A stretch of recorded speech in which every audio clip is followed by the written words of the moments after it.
Right, I think we are going to get things going. Good evening, everyone. Welcome to our special water can webinar titled Ringfencing Our Way to Service Delivery. So I am Dr. Ohone Mutlohara from the Parliamentary Monitoring Team at the Organization Undoing Tax Abuse, commonly known as OUTA. And tonight we gather to tackle the pressing water crisis in Johannesburg. We encourage you to introduce yourselves in the chat, share where you are joining us from, and feel free to ask questions throughout the event using our chat function. And please remember, we're here to engage, discuss, and find solutions together. So please be as interactive as possible. So I want to start by jumping straight in and just setting the scene. So last year, December, our initiative WaterCan launched a critical petition. And this was urging the city of Johannesburg to earmark water revenue specifically for maintaining and upgrading vital water infrastructure. This initiative came in response to a growing crisis, which I think it's fair to say was exacerbated by climate change as well, which is deeply affecting water availability and quality across the region. So now Johannesburg, like many urban areas, is facing a severe water crisis, driven by a combination of factors. The effects of climate change are increasingly evident as we see more frequent prolonged droughts, which reduce water supplies and strain our aging infrastructure. Additionally, erratic weather patterns contribute to unpredictable water availability, making it harder to manage resources efficiently. So now these challenges are compounded by the city's infrastructure, which has not kept pace with demand or the increasing stress placed on systems by environmental changes. The result is a critical situation where water security is no longer guaranteed for all residents.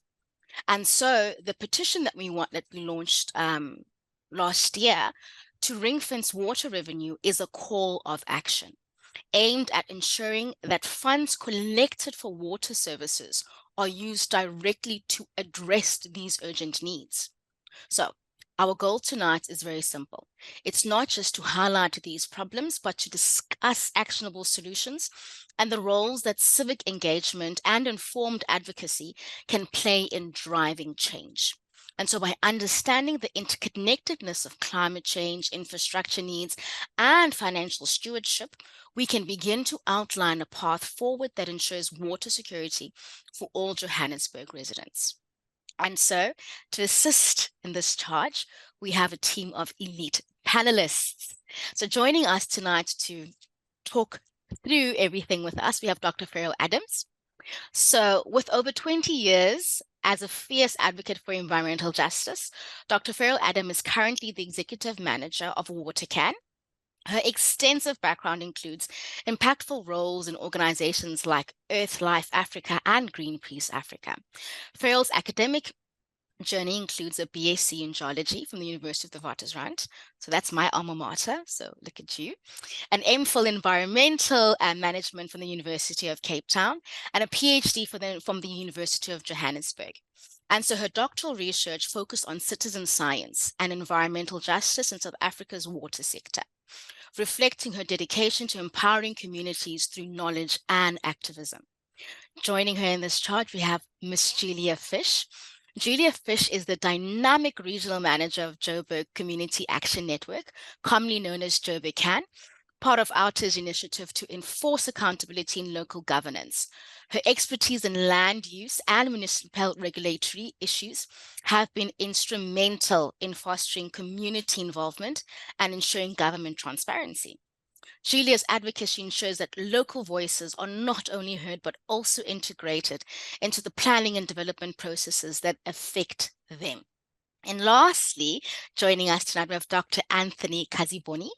Dr. Anthony Kaziboni is a senior researcher at the University of Johannesburg, Center for Social Development in Africa. So we have a lot of UJ representatives tonight. His research spans critical sociology with a focus on power dynamics in hydropolitics. migration, and social inequalities.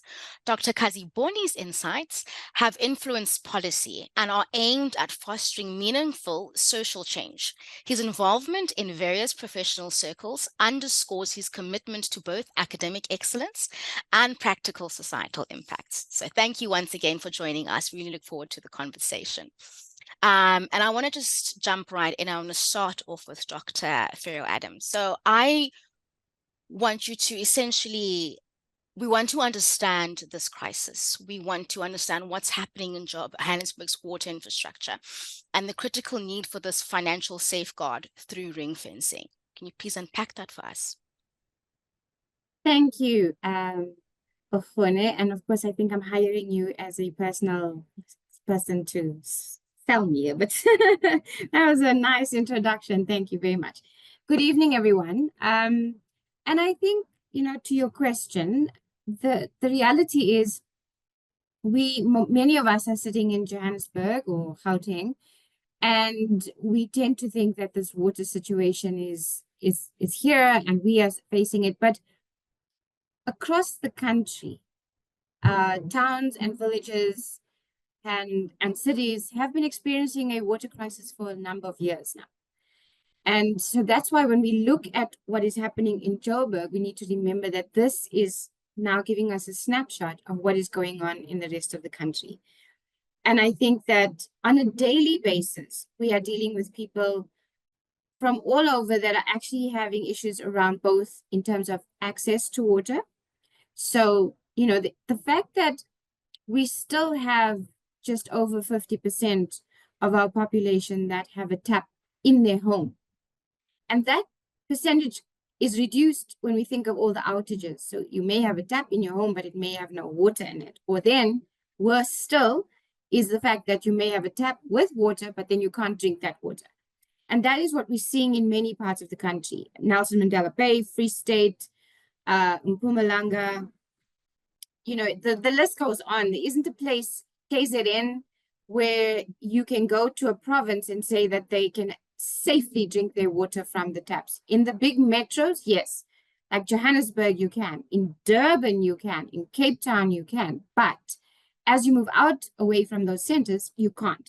So that's the first thing, is the kind of access, which then has a direct impact on the quality of the water that we have. The fact that in this day and age in South Africa, we have about 3,500 schools that still use pit latrines. We have 45% of our clinics that don't have access to water. And 25% of our schools don't have access to water. So more and more, this is becoming a reality in terms of when we talk about water scarcity, it's not just about the fact that we are geographically we have less rain, but in terms of getting water to people, I think the government has failed quite badly, and they need to own up for that. So that's in terms of access. We talk about water, but we cannot talk about water without sanitation. And we have wastewater treatment works across the country that are failing. Cape Town, you can't swim in the beaches. KZN, you can't swim in the beaches. In Johannesburg, we have two, and this brings us back to the petition, right? So I've talked about the fact that we have this national challenge. And then we went through a really bad patch last year, and it's one of many that we're going to go through, where many areas get cut off from water and they just don't have water for days. Government then says, no, they're sending a water tank, but the water tanks, you need to know where they go. You need to find the times, and they're usually at the time when people are at work. So it becomes like people just don't have water for days. And that led to a call from people saying, please, can you get an increase in the budget? That's what we need. Because we knew, we've had meetings with Joburg Water, and they said from what they get, they had 1.2 billion to spend on infrastructure. They need at least 2.5 to 3 billion to make the changes we need to see in the city of Joburg.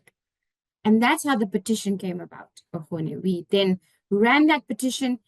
We handed the petition in to the speaker of the city of Joburg in January at the Joburg Crisis Alliance Summit, the public meeting that they've had. We then were lucky enough to be able to hand over the petition to her. We were hoping that the petition would be tabled and that they would discuss an adjustment to the budget last week at the council meeting. And I think Julia will talk more about that, but we had people protesting outside. Julia was inside and she will talk to what happened at that meeting. I mean, the fact that just in terms of the budget that was not approved, I'm concerned. I'm concerned for the state of our water. And we had the president's State of the Nation that for the first time addressed water very importantly. But are those just words? Because when it comes down to the municipalities, it's a mess. And we need to figure out how do we deal with this mess. So the fact that the city allocated only an additional 70 million to Joburg Water. We say an increase from 1.2 billion to 3 billion. They only gave an increase to water of 70 million. On wastewater, they're not spending money on our wastewater treatment works. In fact, they took back 30 million that they needed to fix Houtkoppies and Bushkoppies. Now, just for a bit of context, Houtkoppies and Bushkoppies are two big wastewater treatment works in the south of Johannesburg. They have been spewing sewage into the rivers and streams around that area for more than 3 years. Watercan has laid criminal charges against the previous city manager and the city of Joburg because of that. Last year, I think I've spoken about this, but I want to share this with other people. Last year, a young boy died in that river. He was washed away in the Klip River. The family wanted to find his body. And so they got private divers to kind of go into the river and find the body. The divers were stopped by the police because the police said it's not safe, this water's too polluted. That is the level of pollution we are finding from Houtkoppies and Bushkoppies, and the council has the audacity to actually then stop the funding for wastewater treatment works in South Africa, in Johannesburg. So where it leaves us, Okhone, and is the fact that we submitted this petition, we demanded an increase in the budget. We have not seen an increase in the budget. In fact, the budget was not approved. So we are now here to report back to people and our supporters to say this is what has happened. We are all gathering ourselves and finding what are the next steps. So if people are on the chat, they have ideas for next steps and ideas that we can take forward, we will be glad to listen to them. Just to add, the Joburg Crisis Alliance will be meeting with the president on Friday. They've been given a few minutes and they will be submitting a few demands. I'm hoping that on that list will be issues around water. Thank you. Thank you. That was very insightful, Dr. Adam. I just wanted to ask, in terms of this water crisis in South Africa, who is greatly affected? Ooh, Yes. I think you raise a very good point because it affects different people differently, right? Exactly. So what we're finding and what we're seeing is that the water is actually creating a bigger divide between those that have and those that don't. So you're finding middle-class communities or homes or households dropping boreholes, and you'll find 5 boreholes in a street, right? And we need to remember that borehole water is not for there forever. The other way it's affecting people is that when you have corruption, when you have a city, a municipality that does not put in place proper infrastructure, the people who are hardest hit are the most vulnerable in society, and that is the poor communities, it's women and children. Young girls, because schools don't have water, are not going to school when they are menstruating. In some parts of South Africa, you get your stationery list, on there is water. People must bring their own water to school for drinking. Yeah. So that is how it has been affecting people in terms of access. But the other thing, Okhone, is that the Department of Water and Sanitation is that we need to focus on non-revenue water. Non-revenue water is dealing with leaks, theft, and illegal connections. Okay. Now, we know that Joburg has about 25, and I think right now it's between 25 and 30% of water that's lost to leakage. Nothing else, just leakage, right? So logically, they should be tackling leakage. Yeah. All the leaks, fix the leaks, they'll save 30% of the water and they'll save 30% of the budget. No, they go for illegal settlements. Well, not informal settlements, and they Yeah. call them illegal. And I think that they forget that the Constitution sets out the right to water as a basic human right. So stop calling people illegal and stop disconnecting the most vulnerable. Find other ways to actually provide water. And here's the horrible thing. They said they connected illegally in let's take Lenasia South, right? Pumlak Ashe, where they actually put standpipes, they put community pipes. But because it didn't have the city putting them in, the city went and closed all of those, broke that down, and then had people relying on tanks. There is no way that water tanks can deal with the number of people living in informal settlements. They are not the solution. They're supposed to be a temporary reprieve. But I think the municipality is making this more a long-term issue. Thank you for that. And you spoke about a lot of money and going into these things and the mismanagement of those funds. But now my question is also, lastly, because I'm not seeing anyone asking, there's this, I don't know if it's a rumor, what's going on about we getting our water from Lesotho. Now, the money, the 17 million that you're talking about, where does our drinking water from Lesotho, what's that all about? And is that sustainable in the long run? So I'm trying to understand your question in terms of we do as Gauteng, as Johannesburg, we're one of those big metropolitan cities that was not located around a water source, right? Fantastic. So globally so we don't have, and as I said to you, geographically, we don't have enough rain. So we are water scarce country. Yes. So we do get water from Lesotho, okay, and that goes into the Vaal, right? The integrated Vaal river system. It goes into the integrated Vaal river system. Rand Water abstracts water and supplies, two provinces and parts of two provinces. So you definitely Gauteng gets their water from Rand Water. Parts of Mpumalanga, parts of Free State, and parts of Northwest get their water from that integrated Vaal river system, and the Rand Water, as the bulk water supplier, supplies it. So I'm trying to understand your question, Okone. Can you just... Thank you for that. So the question is that sustainable in the long run for us?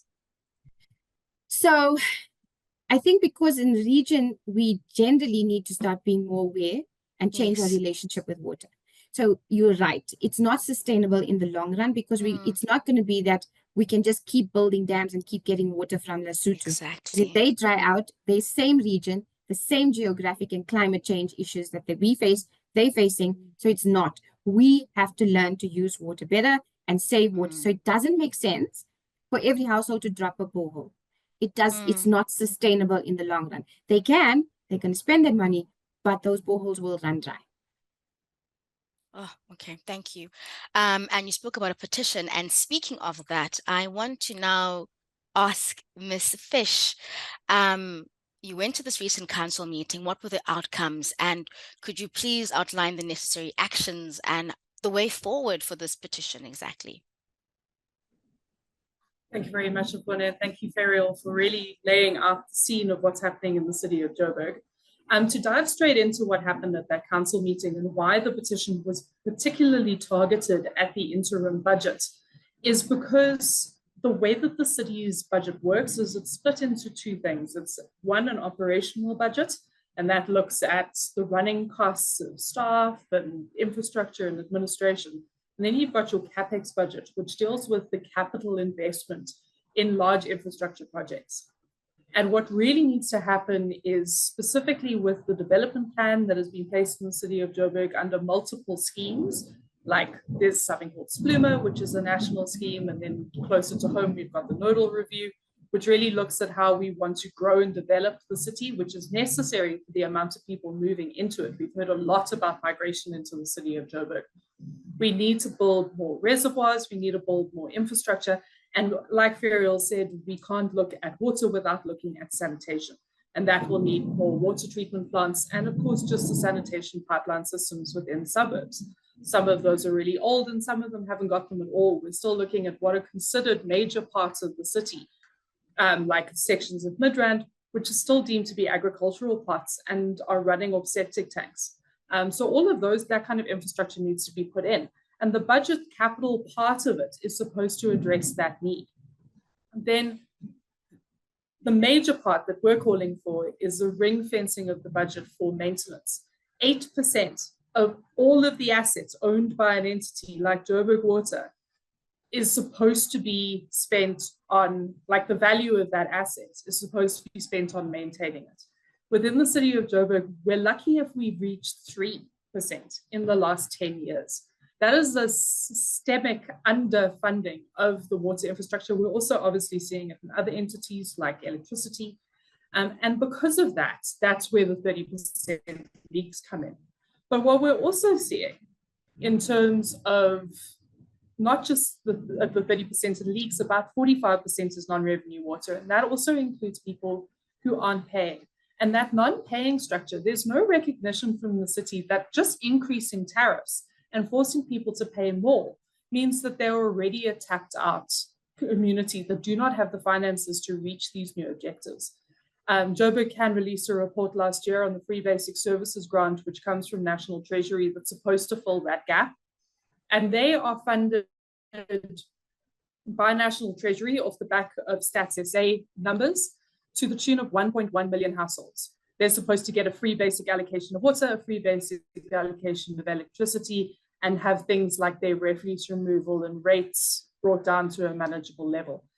They're only actually funding a total of 130,000 households. So it's way less than what they're actually given the money for. And because it's a non-conditional grant, they can spend it in any other part of the city. And therefore, even though the city of Johannesburg has a massive budget, it's one of the biggest city budgets in the country, in the world, actually. And they're just not spending it in the right places. The core mandate of a municipality is service delivery. That's supposed to be making sure that the roads are there, the power is on, and there's water in our taps. But instead, we're spending it on things which are non-core functions. So we're having to step into the gap where province and national are supposed to be playing their part in terms of stadiums and sporting facilities, and also things that are supposed to be on a provincial level like healthcare. And we're seeing the knock-on effect on health facilities within the city of Joburg, like hospitals like Rea Mamusa, often don't have water, and that is a serious issue when it comes to health. And therefore, when we brought this to the city, we're going, your budget, and which we opposed when it was voted in to start at the beginning of July of last year, was already in a precarious position because they were looking at achieving a 95% in a revenue collection rate. But because of the things I mentioned, people aren't paying. They're unhappy with the services they're receiving, if they get them at all, as well as they're unhappy with the tariffs they're having to pay, and they just can't afford it. So the revenue collection rate is way down, and the city is losing about R1 billion a month in terms of that. So they had to bring the budget back as part of the Municipal Finance Management Act protocol to go, at the moment, we don't have the money to fulfill what the budget said. So we have to change some things around. And we try to intervene with our petition and go, you have to allocate to water resources, otherwise you're not going to fix the other issues in the city, and you're definitely not going to fix your revenue collection issue. Though that was tabled through the speaker, it was not on the agenda of council. The agenda of council had 60 items, which included things like making sure they put out the advert for the new municipal manager, but it also included this budget. And the budget was a contentious issue even within the council vote itself, because also Action SA swapped floors. They gave themselves the speakership in the city of Johannesburg, specifically to bring down the charge for the prepaid electricity fee, which is set at 230 Rand. They've requested that that was lowered, given the tight revenue situation of the city, to 150 Rand. They didn't get that. So therefore, they weren't going to vote on the side of the budget. There are a lot of things where the budget is allocating money to the wrong places instead of to electricity and water. And because of that, they couldn't get the votes. And therefore, the government of local unity, as they call it in the city of Joburg, that alliance, they tried to call a caucus break so they could whip their members to try and vote along with them. The speaker wouldn't allow that, as they'd already started the debate. It's not part of the protocol of council. And therefore, the councillors just simply became unruly. They were shouting, "We want caucus break," or "Speaker must fall," and instances like that, until the Speaker had to adjourn the meeting. That means there was no vote in the adjusted budget. It falls back to the previous budget that was voted in July. And what happens there is that we've already discovered that there isn't enough money to fund what was in that initial budget. So now the city is basically broke. And now they have to approach Treasury to request an extension because that had to be voted in by the end of February. There's a lot of knock-on effects to this. And therefore, it's really important that we as residents in the city of Joburg get involved in the next process, which is the IDP tariff and budget process for the year 2025-26. Those public meetings will be taking place in your communities and online, and they will ask for official comment to be sent to the city, and we have to really lobby for a zero-based budget or a budget that is strong on infrastructure and maintenance spending.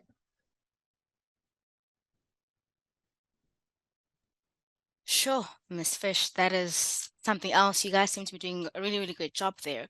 I just want to know, I am an ordinary South African citizen. What can I do to assist you and partake in this venture? You know, so obviously there's a petition. Are there any other forms of interactive ways we can talk to government and lobby for this cause?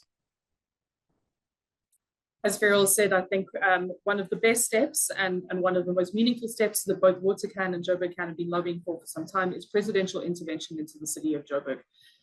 If the city of Joburg fails, the rest of the country is under a severe financial threat. And that also takes the entities like Randwater and Eskom down with it, because of course they buy bulk services from those entities. And if the debt to those entities escalates, it destabilizes their ability to provide electricity and power to the rest of the country, and water in particular.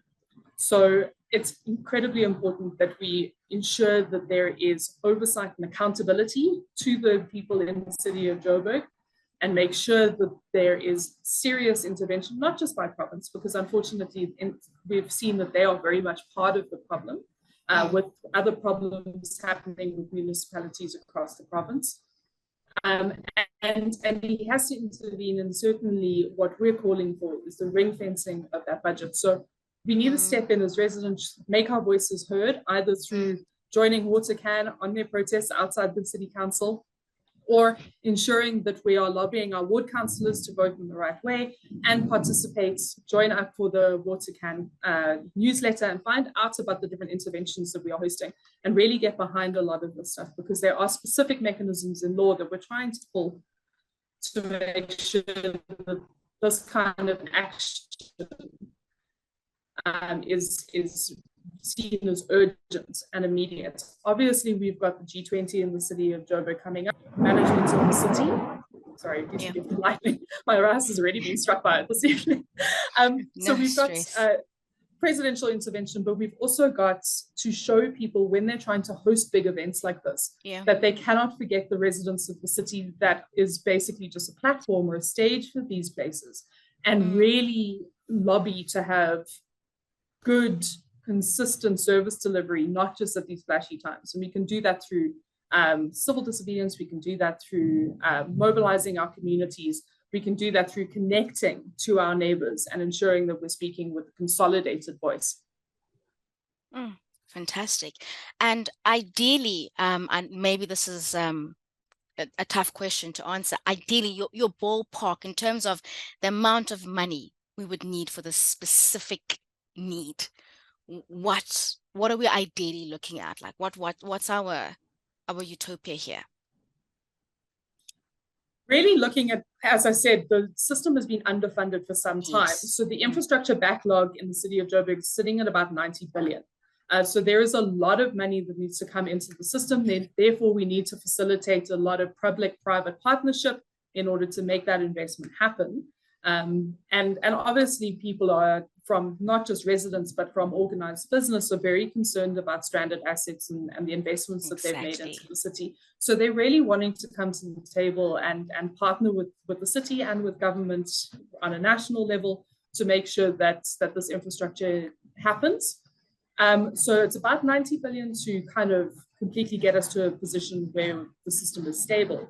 But just as from an operating perspective, in order to deal with their maintenance, Joburg Water in their business plan and their business rescue asking for 3 billion, that's what they need for their operational costs to ensure that the system can run effectively and then not dealing with as many leaks and service disruptions as we're seeing at the moment. Thank you so much, Ms. Fish. Speaking of money and billions and millions, I want to now bring Dr. Anthony Kaziboni into the picture, and I want to explore the pervasive issue of corruption in the water sector. And perhaps if you could, go as far as even suggesting strategies for accountability and essentially reform in the sector. Thank you very much. Water is not just a basic need, it's the foundation. Sorry, Anthony, I don't know if it's I don't know if it's my side. There's an echo. There's a sound that's coming Yeah, through. for me too, there's a kind of Okay. like a sharp ringing sound, Yes. like a whistling. The standard is raining. It's raining a lot. It's pouring. No, it's only when you speak, Anthony. Yeah, maybe headphones. Perhaps the headphones would help. Yes.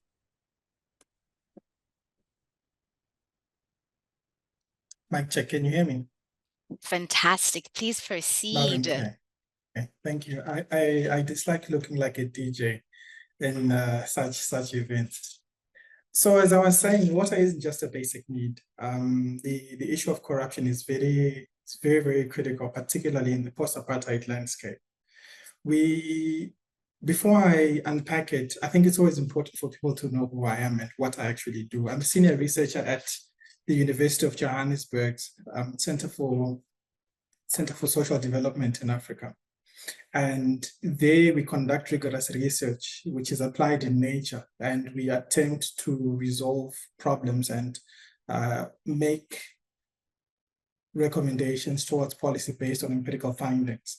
So part of the work that I've done is in hydropolitics. Hydropolitics is essentially water politics. I look at water services and water resources and who doesn't have in the $1 billion question, why they don't have it. So I will take a sidestep and say that what we're currently experiencing is a water service delivery crisis. So that we actually pay attention to water services and where the crises are coming from. And Johannesburg as a city is a microcosm when we look at systemic corruption in South Africa. It's a microcosm. What we're experiencing here, as said by my forerunners, is not unique to South Africa.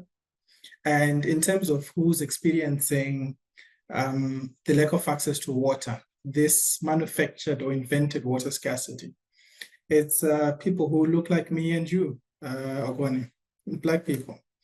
It's people who are in rural areas, and it's people who are crammed in townships and informal settlements. So there's a lot of work that needs to be done. Again, if you locate it contextually, we need to understand that our water infrastructure, some of it, the oldest in Johannesburg, is at least a century old. In one piece I read, it was quoted as nuts and bolts are rotting. That's where we are. And for each pipe that bursts and water that's lost, it's actually not water, it's money, because it takes money to pump water. So that aside, when we look at a macro governance perspective, what lessons do we know? We know that the Zondo Commission revealed state capture. 1.5 trillion was lost during the height of state capture. But when we think about the big water projects that have happened, for example, the Giyani Bulk Water Project, originally it was budgeted to be around 90 million. It ballooned to 4.1 billion, and yet it failed to deliver water. Out of the 55 villages that were supposed to benefit, only a meager 9 got water. What was found was that there were irregular appointments. And with an SIU investigation, it uncovered significant violations in the procurement processes and financial management laws by the Gianni Water Project. You also look at the war on leaks that was done during the former President Zuma's tenure, 2015, which was an attempt to repair faulty water infrastructure. There are politics behind it. Over 3 billion was spent on training over 10,000 artisans. But what commentators have noted is that not a single leak was fixed. So when we think about these, we need to think about a crisis in leadership and a crisis in governance. What's also fantastic about the post-apartheid landscape is that we can have these frank and open and honest discussions on platforms like this. In a different space, we wouldn't be able to. We talk about then Minister of Water and Sanitation, Nomvula Mukwenya. There was financial mismanagement during this Lesotho Highlands water project we're talking about. And again, there was irregular expenditure, and the Department of Water and Sanitation exceeded, 4 billion rand in terms of money used. When I listened to the SONA address, I was excited. I'm a cautious optimistic. That's how I define myself. And I quote, to date, the infrastructure fund has secured 23 billion for 7 large water infrastructure projects. That's the president. But my question then is, what lesson do we have based on previous experiences, right?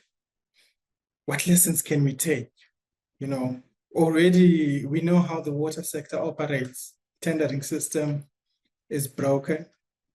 We know that at a municipal level, there's the water mafia, right? Tankers operating in collusion with municipal officials.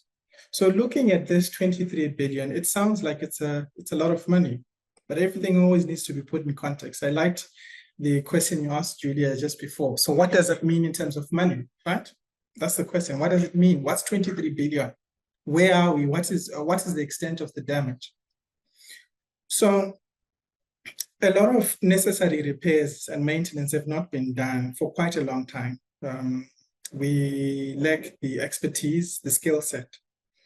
And the South African Institution of Civil Engineers, SAICS, notes that we need about 1 trillion rands to fix the system. That's across the country. 23 billion versus 1 trillion. So whilst the 23 billion during that address sounded impressive, there's a lot of there's a lack of transparency around these projects. What are these projects? How are we going to manage these projects and these funds differently to ensure that people who need water get it? If we talk about municipalities are really fascinating because, you'd assume that people who are, in quotes, on the ground have sympathy for the communities that they, vowed to go and assist. So you find that by looking at the Auditor General's reports, once in the last 3 to 5 years, less than 20% of municipalities in the country got clean audits. There are always issues. There are always issues around financial mismanagement. There's declining financial accountability. And fewer municipalities fully comply with the regulations. I've done work in the Northwest. That's where I actually did my PhD, in the Brits area. I've done work here in Gauteng. I've also done work in the Nelson Mandela Bay in the Eastern Cape. In places like eThekwini, KZ, and Limpopo, the Northwest, there are allegations of officials sabotaging water infrastructure. I learned about that when I was doing my field work in Madibeng. And several newspaper articles published around 2014 noted that issue, that there was intentional vandalism, switching off of pumps, in order for water tankers to be dispatched. The dispatching of water tankers is actually in line with the Constitution, because the state has the responsibility to ensure that you have access to water. So if it's not coming out of a tap when you open it, they have to deliver it. But water delivered in tankers costs 20 times more than what's pumped. And it's now become a cabal where there are people buying tankers, in some instances, allegations around municipal officials owning those tankers. So in terms of what I imagine to be the path forward, I think financial transparency and public oversight are very, very important. We need to have public audits. I concur that ring-fencing water revenue is very, very important. And it's one of the other avenues we can implement in order to ensure that the few resources we have can be used, can be maximized in terms of use. It's important as well to ensure that the law is implemented and there's accountability. We need to ensure that where there are whistleblowers, people who want to open up and disclose certain indiscretions around where they are, those discussions happen. I'm also a fan of technology. I really, really like technology. The smart contracts should be tabled, and we need to have, technology such as the blockchain being put in place, ledgers that cannot be corrupted or extremely difficult. Where we have funds, where we have crises, we also need to have, technologies such as sensors that can at least help us, monitor water pressures. Where is the water leaking? Perhaps I'm overly optimistic about where we are in terms of the globe in the fourth industrial revolution and what we can use technology for. But for me, these are things perhaps we can start looking into. It's important as well to have organizations such as OUTA, pushing these discussions in the communities. It's very, very critical. What I took from my PhD was a decline of active citizenship, and I conceptualized, disengaged citizens. What I'm happy to see here are these robust engagements and these attempts to ensure that public authorities are held to account. So I'll leave it there and then we can talk some. Thank you so much, Dr. Anthony. I think for me, water is a very personal one. I have family in Hammanskraal. And so when I say I'm going home to Hammanskraal. So Hammanskraal for the longest time. And we know what happened there. We know what happened there. You can't drink the tap water at all. And even the so-called clean water, I question how clean it is. We had people dying from cholera. And so I was with my dad this weekend and I was just telling him what we're doing here at OUTA. And I just wanted to know, in your opinion, what role can community engagement and local level accountability play in curbing corruption in this water management, or rather mismanagement? And what, if any, do you know any of successful examples of such engagements? So I'll talk about citizenship and participatory democracy, and how we need to start creating platforms and spaces in which the citizens can have more meaningful input into how governance takes place. Drawing from my own research and findings, I observed that community meetings in Bezos had been taken over by politicians. Okay. Decisions being made and tabled there were tabled based on party alliances, and people of different ages were feeling discriminated against. And I remember one old man was told that he was too old and needed to go home. Where, and this is within the context of Brits, where disagreements would happen, you know, people would, you know, nonchalantly display firearms. So the space we're surviving in is a different one. So we had a whole, we had a whole transition from invited spaces to invented spaces and insurgent citizens that protest. And what's happening now is a citizenry that's now holding the state to account through such engagements. And I think it's novel. Whilst I may not be able to identify cases, not only in South Africa, but across, when you see civil society engage country leadership at that level, it means that your voice is being heard, and whatever it is that you're doing is working. And as an academic, I also believe in scholar activists, academics who are greatly involved in shaping these discussions and these discourses by doing meaningful research that's impactful. So let's keep the conversation going here in these platforms and in the communities as well.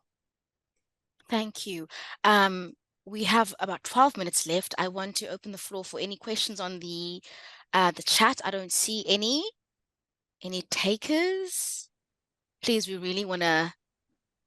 So yes, we have a question from Sandile Nombeni to everyone. So good evening, everyone. My question is based on the transparency around mining companies contributing to municipalities for water used in their processes. I would actually like the whole panel, if anyone could just take a go at this question. We'll start with Dr. Adam. Sorry to put you on the spot. And then we will, yes, and then we also have another question. Let me give you the other question as well while we're at it. Okay, that's not a question, sorry about that. But then could you please also just give us your final thoughts about this conversation tonight as well while you're at answering that question. Thank you. Sure. Firstly, good evening, Sandile. Nice to see you on the chat. Just in terms of your question regarding this, mining use and mining companies' use of water, I think you're correct that there are issues around that. So the process we know, which is supposed to be, if you want to have a mine, you need to apply for a water use license. And I think about 10 years ago, the Center for Environmental Rights found that many of these companies did not actually have a proper water use license. So technically, they were using water illegally. And I think so the question you have in how do you then manage in terms of at a municipal level? I'm just trying to get to the question again, sorry. On the so the thing is, the problem is that's the whole issue with transparency and access to information is that we can get those kind of information, but from the Department of Water and Sanitation, because the mining companies have the license at a national level, but we have to then submit a PIA request. And the truth is, there are cases where these things are not quite honest. And can I just take 2 seconds to explain why I say that? If we look at Sasol, for example, Sasol was knowingly releasing harmful compounds into the integrated Vaal River system, stuff like vanadium and other compounds, and it took a whistleblower to actually expose it. That has now been a court case for about 3 years, and there's all the games. They can prolong it. The whistleblower lost his job. His family's being bullied. He can't, and he's been taken to court for a whole range of other reasons. So basically, they bully him out of the system, and that's exactly what other companies do, similar to mining companies. Because yes, they do. There are areas we know of. So Free State, Marikana, where, and it's not only mining companies, by the way, Sandile, it's also farm workers who get water from the mines, but that water is completely polluted, and there's no one to hold them accountable for that. There's no one holding them accountable for the pollution that's going into rivers because there's not enough enforcement. So that's in terms of the question. I hope I covered that. But just to add, the question of what can people do? I think that we need to keep pushing. When we started WaterCan, we were just a small group. and we're growing and we're growing. We have about 1,500 people that have registered at some point in their life to test water in South Africa. And that is quite significant. So we need to keep testing. We need to keep pushing. We need to keep reporting. I was with people today and they were like, well, if it's leaking, it's not my business. No, it is. Put the pressure on the municipality to fix the leaks. If you have to do it every day, do it every day.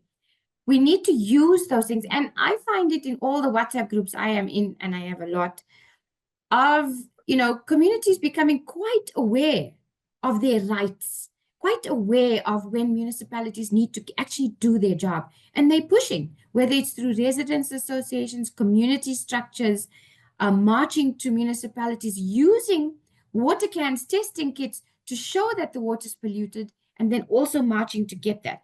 The other thing we will continue to demand is, because we cannot get anywhere with regards to municipalities on this, is to continue to demand for the ring fencing. And we know that that has been approved, but we're saying it's not enough to ring fence 70 million for Joburg Water. No, we want 3 billion. And that is what we need to keep pushing for. Thank you, Dr. Adam. Ms. Fish, I know you want to answer the other Julia's question, but I don't know if you could also answer this question from Janet. Yes, Dr. Sorry, Adam. there's a question directly linked to the 3 billion, if I may quickly. Can you let me know about the request for 3 billion? What happens if there's no more money? There is money. So firstly, City of Joburg last year returned, they get infrastructure grants. They get a municipal infrastructure grant, and there's another grant that they get. Last year, they didn't spend all their money. They sent it back to National Treasury. That's the first thing. The second thing is that the city, we've looked at the budgets. Their finance section, they earn something, the whole section is about 6.9 billion rand. The city manager's office is 1.9 billion rand.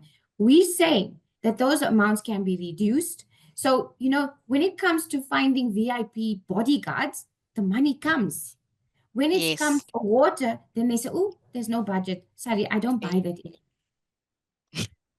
Thank you, Dr. Adam. Sorry, Julia.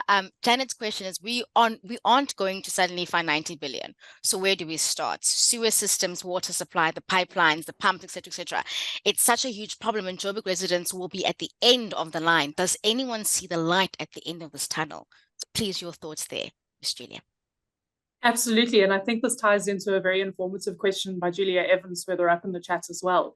There is an incredible Joburg Water business plan and turnaround strategy that was tabled to council. It's one of the most honest assessments of what's happening in the water system that I've seen. It is a very good plan. And that's where the 3 billion comes in. In order to make that plan operational, they need to fund it. At the moment, there's no funding for it. So it's always good to see the amazing legislation and the amazing plans we have in the city and in the country as a whole, but we're just not putting our money where our mouths are when it comes to those plans. So that's where the request comes from. It's to fund this strategy. And in terms of that strategy, there's also a question that says, should we really be looking at throwing more money at the problem for maintenance when we as citizens need to do our part to save water? Yes, the actual balance of it is we have to change our relationship to water, like Dr. Adam said, but it has to be a twofold system, because though from Rand Water, that's an operational cost. It doesn't do anything for the capex spending of actually building reservoirs. In the city of Joburg, one of the things that did get money in the 70 million they've reallocated is the Brixton reservoir system. And I know a lot of people in the Herschel system will be very happy about this. They've really suffered under water management issues. Yeah. But that project was already funded. That's an indication that it's gone over budget, and we're spending a lot more on that. So as active citizens, we need to watch what's happening with that reservoir and not just let them tout this out as, an amazing project that's going to save a section of the city. It's a bit more complicated than that. And I know the barrier for inclusion for a lot of people, this is a lot of numbers. This is really heavy legislation. This is really difficult. But at the end of the day, we're on the front lines of seeing what's actually coming out of our taps and what we're experiencing on the ground. Exactly. And it's about adding that voice back into the system and going, there is money. It's one of the biggest budgets, like I said. And if we're not allocating it to non-core functions, like Ferial said, The Speaker's office budget is extraordinary. The municipal manager's office is extraordinary. And we're spending it on staff and not on actually delivering water to people's homes. And that's why we're calling for this intervention. And if we turn around and say, the city's job is not to create jobs, if you have a stable position where there is actual services, business and the growth environment will take care of that job sector. We're spending too much on perks and benefits and salaries and not enough on the things that will actually make the city grow. And putting our money behind that growth strategy, putting our money behind that turnaround strategy is really where we're going to see the change. Thank you so much. Well said, Ms. Julia. Dr. Anthony, just your final thoughts, and if you could just also answer this question, we've got 2 minutes. Could we have a long-standing, centralized, coordinated, and aggressive implementation of security and law enforcement measures to deal with vandalism and theft of our infrastructure? Soon as things are repaired, they are destroyed again, and the vicious cycle persists. So I'll tie that with water consumption in the country.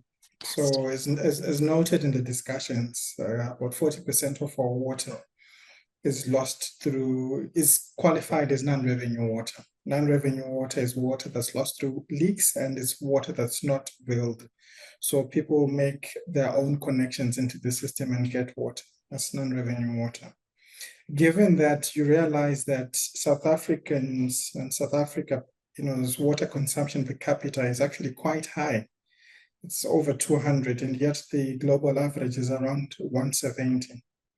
So what we realize is that the consumption of water, ultimately, as what Ferial has indicated, something that we need to manage as individuals. We need to be responsible and ethical individuals. Whilst policing the water infrastructure is a very good idea, I don't think we have enough resources and surveillance to ensure that all the corners are covered. And it therefore becomes a responsibility for each one of us to ensure that our common and collective goods, our social goods, are very well kept and protected. I have a responsibility of blowing the whistle when I know that John is the one who's vandalizing property. Yeah. So the people who are doing the who are vandalizing are people some of us live with and know. So the responsibility is on everyone. I think my closing comments are, what we're currently facing is a water service delivery crisis. And we need to ensure that government, national to local, is held accountable. And we need to put in place systems to support the realization of the right of access to water for the millions without. Thank you. Thank you. Thank you to our esteemed panelists and all of your participation in tonight's discussion. Remember, this webinar will be archived on our website and available to registered participants via email. Please visit watercan.org.za to learn more about our initiatives and check out joburgcan.org.za for ongoing updates on our community efforts. Am I seen? Can you guys still see me? So your involvement is... Thank you. Your involvement... Oh, can you see me now? Sorry. Yeah. Just wanted to check who was still listening. Your involvement is crucial to our success, and together we can make a significant impact. Until next time, from me, Dr. Mutruhala, and the entire team at Outer, thank you and good night. Good night. Thank you so much, everyone. Thank you. I hope to see you all at IDP meetings. Bye, everyone. Bye.